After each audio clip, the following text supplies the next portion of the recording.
Hello, everybody. Here we are for Plan B. So, it really is Plan B of 2020, isn't it? I was so excited to do my first joint live with my good friend, beautiful friend and photographer, Kira. And unfortunately, we're doing it by Zoom and sending it to you, but that's okay. It's totally okay because you're going to get the information, and that's awesome. So if you're new to me, my name is Victoria at Image and Inspiration, and I'm a wardrobe image consultant as well as empowerment coach. So really, I help women redefine who they are, one step at a time, one outfit at a time, beginning in their own closet. And this is my dynamic and beautiful, talented friend and photographer, Kira. Say hello, Kira. You're gonna get hello. Anyways. This came about I think it was last week or shortly after I just had a branding shoot, and I was working with a client. It doesn't matter if I'm in-house or I'm on Zoom working with clients, I'm always taking pictures, and not selfies of them, but pictures of their outfit. And I'm often giving them my limited amount of tips to help them stand in a more flattering way for when they are having pictures taken. So it occurred to me, I have access to Kira, and I said, you know what, a lot of people want to know how to take better selfies. Would you be willing to share with them your tips? Heck yes, she said, sign me up. So this is why we're here, and I'm so excited for you to share, Kira, because I know I am going to learn a million things, because I always do. Every time we have a photo shoot or I see you do something, I'm like, how did you do that? You know, my legs look littler, or I look tighter, or whatever. There's so many little intricacies, I'm sure, about taking a great picture so that you can look your best and feel your best and be most flattering. So that's it for me. I will let you take it away from here, and then I'll close it up at the end. Okay. Hello, everybody. So I am Kira. I am the owner of Kira Land Photography, and I specialize in wedding and engagement photos. But over the last couple of years, I really started focusing on branding photos and photos of women, helping them feel their best. And Victoria was really the person that got me started thinking about working with other women and helping them feel good. And I mean, Victoria's an ideal client, but not everybody gets the opportunity to have a photographer follow them around all the time. Yeah. So myself included, because I'm always behind the camera, I think most of the photos of myself are selfies. But it's just so important. Everybody wants to look their best in front of the camera. Not everybody, especially women, are normally the ones that don't get their pictures taken. So, and if you are a businesswoman as well, then normally putting your face in front of the camera is really strong and good. Even myself as a photographer, I can shoot the most beautiful wedding in the world, and I put a picture of myself up and it gets quintuple the engagement. So I'm just going to share with you a couple of tips on how to look your best when you're taking a selfie. And they're really simple, and they might seem intuitive once we go for it, but they're really not. And sometimes I'm really hoping that I can see some of all your selfies afterwards, and post your selfies in the comments, and I'll post one of myself. I was practicing all my selfies right before we started.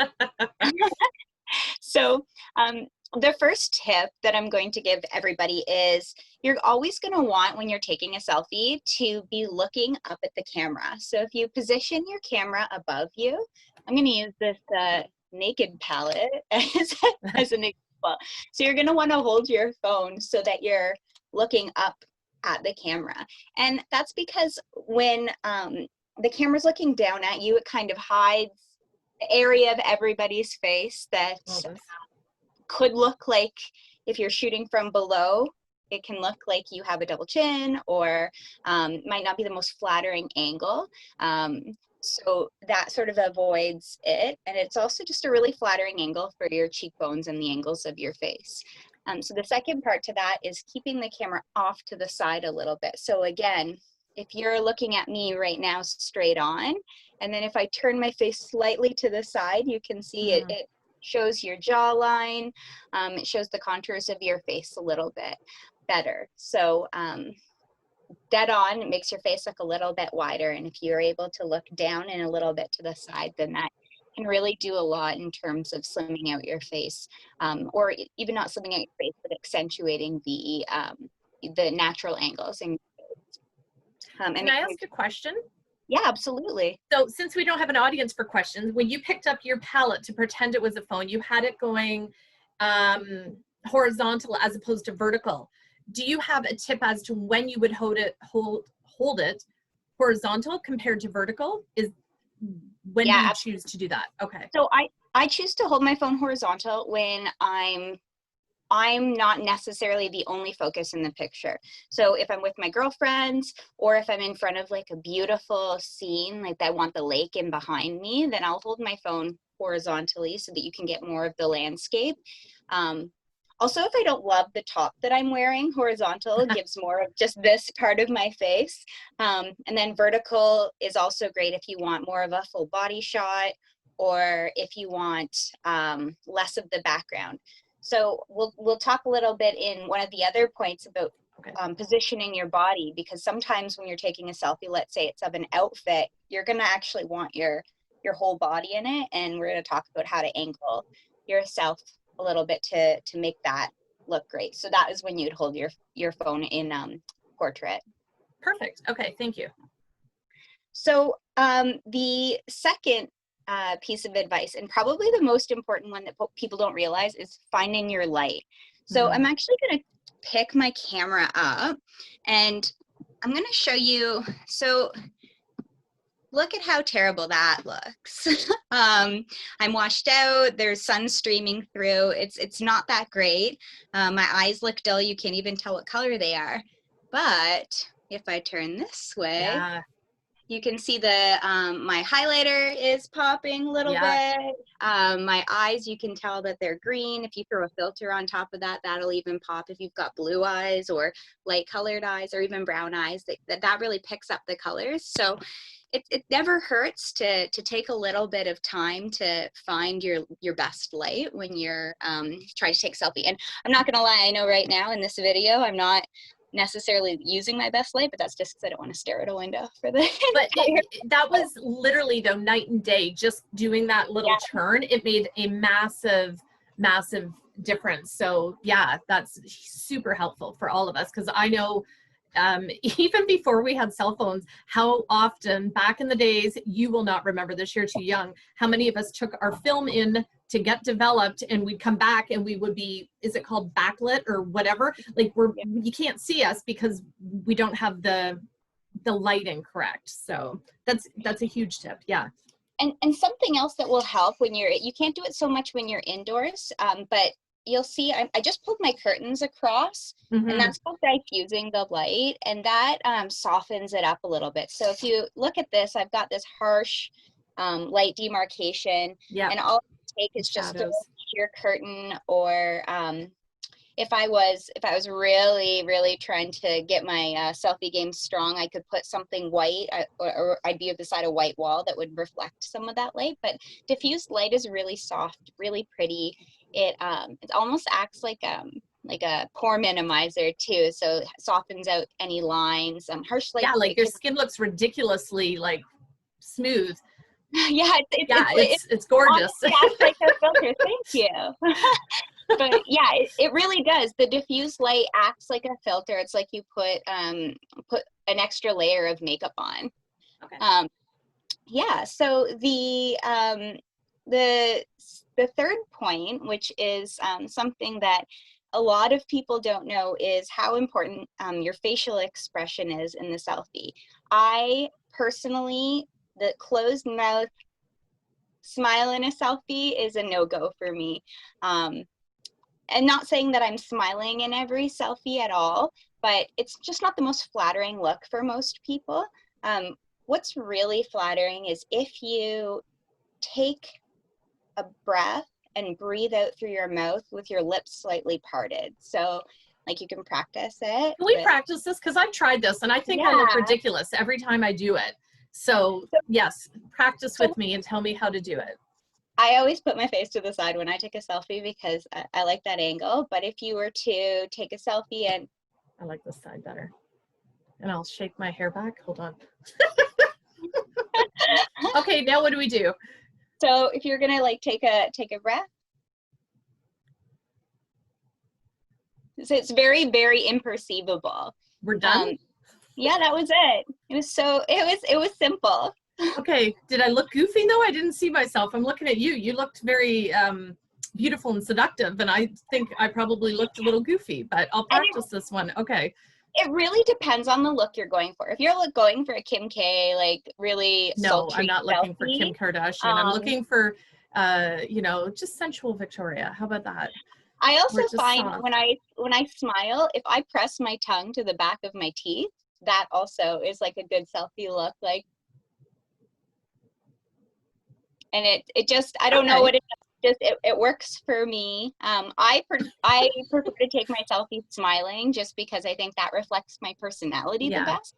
And everybody can make that choice for themselves. If they're really not like a bubbly, smiley person, or maybe their business or their wardrobe is sexy, and you want to get that sexy look, you don't have to be smiling. But if you're on the beach having a great time, like, throw a smile on. You don't have to have I'm not a duck lip fan either. Just do what works. What feels right to you is going to be the most natural thing in that photo. Yeah. Okay. So the third thing will be body angles. So this is important when you are not only sitting, but you're standing. So we already talked about from above and to the side. Collarbones look great in photos. So I always tend to like just kind of push my shoulders forward a little bit because it makes my collarbones pop. A hand on the hip. Let's see if I can show. So this is the least flattering angle for a photo. Yeah. And Vic, you probably get this all the time working with women when you want to show them in an outfit. This is obviously not a great one. It's a little wrinkly right now, but they just stand like this. Yeah, and that's when I get them to get some attitude and put their hand on their hip, and yeah. Yeah, so hand on the hip. Because it creates the angles, yeah. Mm-hmm. When you're taking a selfie, I like everybody have some insecurities. So I most recently took a selfie in a bikini, and way outside of my comfort zone, let me tell you. So if you kind of like push your butt back a little bit, and you are taking the photo down, it'll get your chest. It'll kind of get the thinner part of your legs, and hides all the stuff in between, which, like, I'm also a mom, so so I know all about that stuff between here and here. And I find that is just, it's such a flattering angle. So kind of to the side and down with your booty out. You're not going to see the fact that you're sticking your butt way out, but you're going to look really tall and thin. And I'm only 5'2", so you can't see all of me. Okay. Another thing is crossing like one leg over top of the other. You can't really see it all right now, but crossing one leg on top of the other, popping a hip out is always flattering, and then turning your body to the side is a flattering look as well. Again, it's all about perception and how the camera catches the angles of your body. So they're really simple, and take some practice. And honestly, take practice in your house, when you're out in your backyard, and you'll find that it comes a lot more natural. And then start integrating your friends into it, and you'll really get your selfie game pretty strong, pretty fast. Yeah, and I think what I really like is all of these tips can be translated when somebody is taking your picture as well. So that you think, oh, you know, I want to put my hand on my hip so that it creates the angle and it's less boxy looking. Oh, shoot, there was something else that came in my head. So the other thing I want to ask, I mean, we both, you know, did ourselves up today, but both of us take selfies with no makeup on after we're biking or working out. So I want everybody to be aware that you don't have to be perfectly made up to have a selfie and look your best self and feel your best self. And you know, share it with the world, because we don't look perfect all the time. And it doesn't mean that you're going to get the perfect selfie on one shot either. No, Yeah. I was teaching a selfie course today, and I must have taken like 30. Yeah. One thing that's really interesting that you mentioned that, Victoria, I never filter my selfies. I prefer just, and maybe that's just because I'm a photographer and I like the real look, and there's Yeah. nothing with throwing a filter on your photography or on your photo. But if I'm showing a no makeup selfie, I really want that to reflect what my face looks like. And if you learn sort of the tricks, you're not going to have to necessarily throw filters on them. So it also saves you some time, and I'm really efficient. Totally. And I know it holds people back, thinking everything has to be perfect. And we're not talking about perfection. We are just talking and sharing tips to help you feel more confident in doing your selfies. Would you agree? Absolutely. Good. Thank you. Thank you. Thank you. So I know that I know that I have a branding shoot coming up on Sunday, and I believe that's sold out, but I noticed you posting some other shoots. What do you have coming up that's available, and how can people in the Windsor, Essex area, or otherwise, if they want to come up here for some photography work, how can they get a hold of you?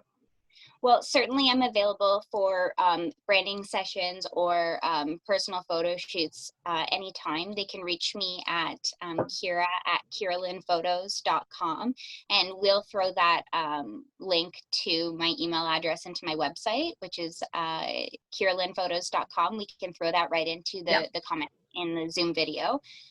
In terms of what I have coming up, I've got some beach mini sessions next weekend on Sunday, and then on Monday. So that's August 16th and 17th at Point Pelee National Park. Just being launched tomorrow.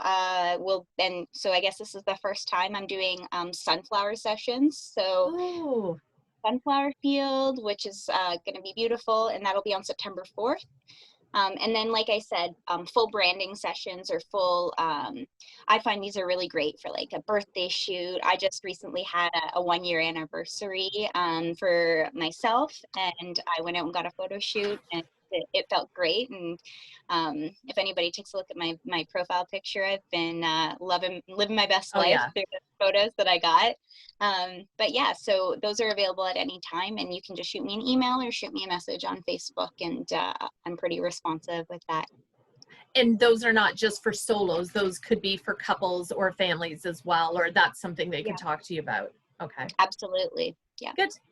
Thank you so much for being a part of this, and thank you for your patience, because I know that took up more of your time as well. So thank you guys for watching. Please feel free to leave us questions and comments, and reach out to Kira. Go check out her page on Instagram. She's amazing. I love her to pieces, and I love what she creates for me. She brings my vision to life. So thanks everybody for watching, and I will say goodbye for now. Bye, you guys.